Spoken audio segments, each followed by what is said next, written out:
Pelatih belum bekerja sudah dihujat. Ya, pemain dihujat. Juga jangan terlalu banyak juga naturalisasi, Pak. Nanti anak-anak kita nggak bisa bersaing. Pelatih Timnas Indonesia John Hertman membuka peluang merekrut pemain naturalisasi baru. Kita stop aja dulu untuk pemain naturalisasinya. Kenapa? Nggak ada gunanya. Setelah deretan pemain naturalisasi mewarnai susunan skuad Garuda sejak 2022, Hertman melontarkan kans mendatangkan pemain-pemain baru dari Eropa. Hertman menyuarakan soal pemain lain di luar dari pilar-pilar yang sudah punya caps. Pada akhir Januari atau awal Februari, saya akan pergi ke Eropa untuk melihat lingkungan latihan mereka, pemain-pemain Timnas Indonesia, mendengarkan mereka secara langsung, dan juga mencari pemain lain yang mungkin siap untuk bergabung, kata Hertman. Pencarian pemain baru tidak hanya akan dilakukan Hertman, tetapi juga orang-orang di PSSI demi tujuan mengangkat level Timnas Indonesia. Jadi saya akan menghabiskan waktu saya bersama yang lainnya di PSSI untuk bekerja dengan sungguh-sungguh mencari pemain-pemain terbaik dan meyakinkan mereka untuk menjadi bagian dari perjalanan ini, yang akan menjadi salah satu kisah terbesar dalam sepak bola dunia, jelas Hertman. Pelatih yang kurikulum vitae-nya penuh dengan keikutsertaan di Piala Dunia, baik wanita dan pria, optimistis dengan daya saing Timnas Indonesia di ajang kontinental. Untuk AFC Piala Asia 2027, kami bisa kompetitif dengan talenta yang kami punya. Kami punya kesempatan untuk menggendor level kami. Kami harus siap karena tim ini sangat bertalenta, kata Hertman. Kisah haru Ciro Alves menarik untuk diulas, sebab sang pesepak bola tengah mengajukan proses naturalisasi menjadi warga negara Indonesia. Ciro merupakan salah satu nama pemain asing yang melekat di masyarakat Indonesia, terutama pecinta Persib Bandung. Betapa tidak, pria asal Brasil itu sukses mengantar Maung Bandung 2 kali juara Liga. Belum lama ini tersiar kabar Ciro segera menjalani proses naturalisasi menjadi warga negara Indonesia.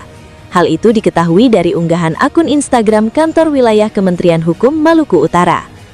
Pemain Malut United, Ciro Alves, resmi mengajukan permohonan naturalisasi untuk menjadi warga negara Indonesia. Tulis akun tersebut pada pekan ini. Ciro memang memenuhi syarat untuk mengajukan proses naturalisasi menjadi WNI, sebab ia telah tinggal 5 tahun secara beruntun atau berturut-turut di Indonesia sejak 2019. Pemain yang kini berusia 35 tahun itu pernah memperkuat Persikabo atau PS Tira Persikabo 2019-2022, Persib 2022, 2025, dan kini berkostum Malut United. Sepanjang kariernya, Ciro mengoleksi 37 gol dan 15 assist dalam 74 laga buat Persikabo. Lalu pemain berpostur 175 cm itu menyumbang 35 gol dan 33 assist dalam 107 laga bersama Persib.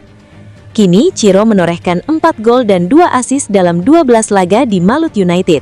Usia senja tak menghalangi produktivitasnya di lapangan hijau, yang terbukti masih tajam.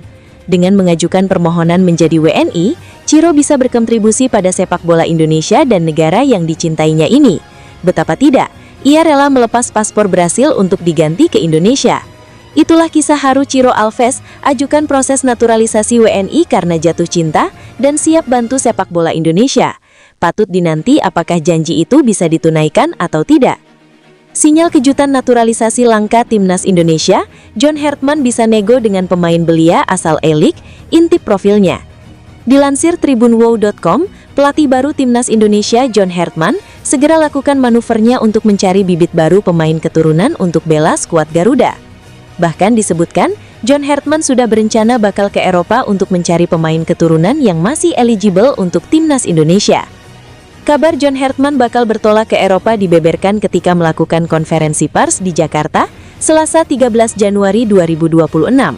Lebih lanjut, ex-pelatih Timnas Kanada itu juga mengaku sudah berbicara secara virtual dengan para pemain untuk mendalami kualitas anak didiknya. Saya sudah berbicara dengan pemain inti dengan diskusi panjang bersama kapten dan beberapa pemain senior. Belum ada pembicaraan Piala Dunia, tapi hanya untuk mengenal mereka sebagai pribadi dan memperkenalkan diri sendiri, kata Hertman. Pada akhir Januari atau awal Februari, saya akan pergi ke Eropa untuk melihat lingkungan latihan mereka, pemain-pemain Timnas Indonesia, mendengarkan mereka secara langsung, dan juga mencari pemain lain yang mungkin siap untuk bergabung, kata Hertman. Pencarian pemain baru tidak hanya akan dilakukan Hertman, tetapi juga orang-orang di PSSI demi tujuan mengangkat level timnas Indonesia. Jadi saya akan menghabiskan waktu saya bersama yang lainnya di PSSI untuk bekerja dengan sungguh-sungguh mencari pemain-pemain terbaik dan meyakinkan mereka untuk menjadi bagian dari perjalanan ini, yang akan menjadi salah satu kisah terbesar dalam sepak bola dunia, jelas Hertman. Meski Santer bakal bertolak ke Eropa, John Hertman bisa melihat talenta lain pemain keturunan yang terbilang langka dan masih eligible untuk dinaturalisasi timnas Indonesia. Satu pemain keturunan langka yang masih eligible dinaturalisasi timnas Indonesia berasal dari Australia. Ya, sosok pemain keturunan asal Australia yang dimaksud yakni Luke Vickery. Luke Vickery merupakan pemain serba bisa yang memiliki posisi utama di lini arang, di mana Luke Vickery diketahui tengah bermain untuk klub divisi pertama Australia, MacArthur FC. Penyerang kanan yang bisa dimainkan di tengah maupun kiri itu sudah bergabung dengan MacArthur pada 26 September 2025 lalu. Sebelum bermain untuk MacArthur FC, Luke Vickery tercatat pernah menimba ilmu dan bermain untuk Western United FC sejak 3 Juni 2024 lalu. Timnas Indonesia tidak lama lagi berkiprah di Piala AFF 2026. Turnamen paling bergengsi antar negara di kawasan Asia Tenggara itu akan berlangsung pada 24 Juli sampai 26 Agustus mendatang. Hasilnya, tim Garuda berada di grup A bersama Vietnam, Singapura, Kamboja, serta pemenang playoff antara Brunei Darussalam dan Timor Leste. Sementara grup B dihuni dua kontestan yang pernah merasakan gelar jawara ajang tersebut, yakni Thailand dan Malaysia. Kemudian ada pula Filipina, Myanmar, dan Laos. Skuad Garuda selalu menunjukkan gairah dan ambisi untuk bersaing di Piala AFF. Maklum, sepanjang sejarah, timnas Indonesia belum sekalipun menjadi juara, meski berkali-kali melangkah jauh hingga partai puncak. Tim Garuda sudah 6 kali finish sebagai runner-up Piala AFF. Timnas Indonesia untuk kali pertama tampil di final Piala AFF pada 2000. Namun mereka harus menelan kekalahan dari tuan rumah Thailand dengan skor telak 4-1. 2 tahun selanjutnya, luka serupa kembali terasa. Pada Piala AFF 2002, tim Merah Putih sukses menembus final dan sekali lagi Thailand jadi penghalang. Garuda menyerah dalam drama adu penalti 2-4 setelah main imbang 2-2 pada waktu normal. Tren ini berlanjut pada edisi 2004, ketika timnas Indonesia takluk dari Singapura di laga puncak. Format home away, Garuda keok 2 kali dengan skor 1-3 dan 2-1, atau agregat 2-5.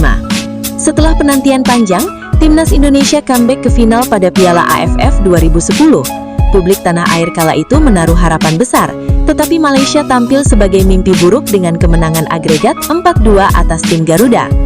Harapan kembali menyala di Piala AFF 2016. Namun pada akhirnya, timnas Indonesia kudu merelakan trofi jatuh ke tangan Thailand setelah kalah agregat 2-3. Nasib serupa terulang di Piala AFF 2020. Saat Garuda lagi-lagi tuntang dari Thailand di partai final. 6 laga final, 6 kali runner-up. Catatan itu membuat timnas Indonesia jadi tim dengan jumlah runner-up terbanyak di Piala AFF.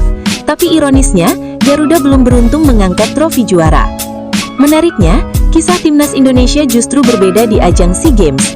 Pada multi-event se-Asia Tenggara itu, tim Garuda Muda 3 kali meraih medali emas, yaitu pada edisi 1987, 1991, dan 2023. Yang paling segar SEA Games 2023 di Kamboja. Saat itu, skuad Merah Putih mengalahkan Thailand dengan skor 5-2 dalam laga final yang dihelat di Stadion Olimpiade Phnom Penh, Kamboja. Prestasi itu seakan menegaskan timnas Indonesia bukan tanpa mental juara, hanya saja panggung Piala AFF kerap hadir cerita yang berbeda. Kini tantangan baru telah menanti. ASEAN Hyundai Cup 2026 bakalan menjadi ajang pembuktian.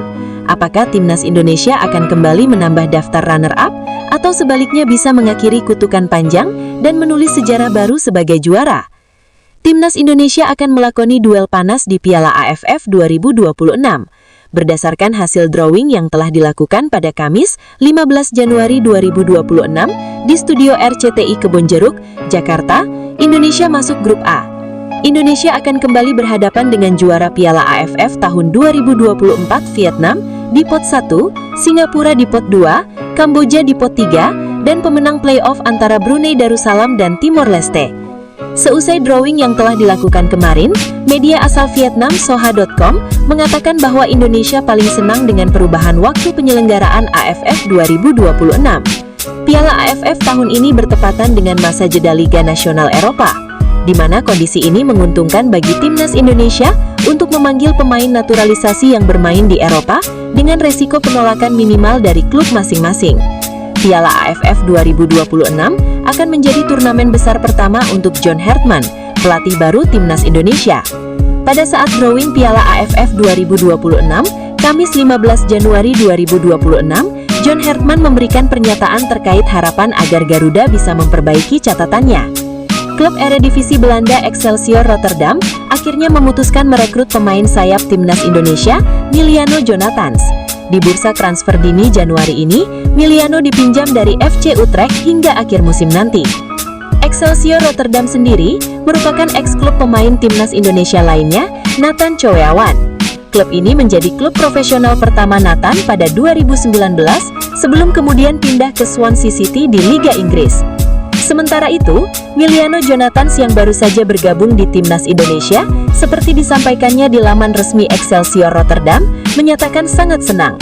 Dirinya berharap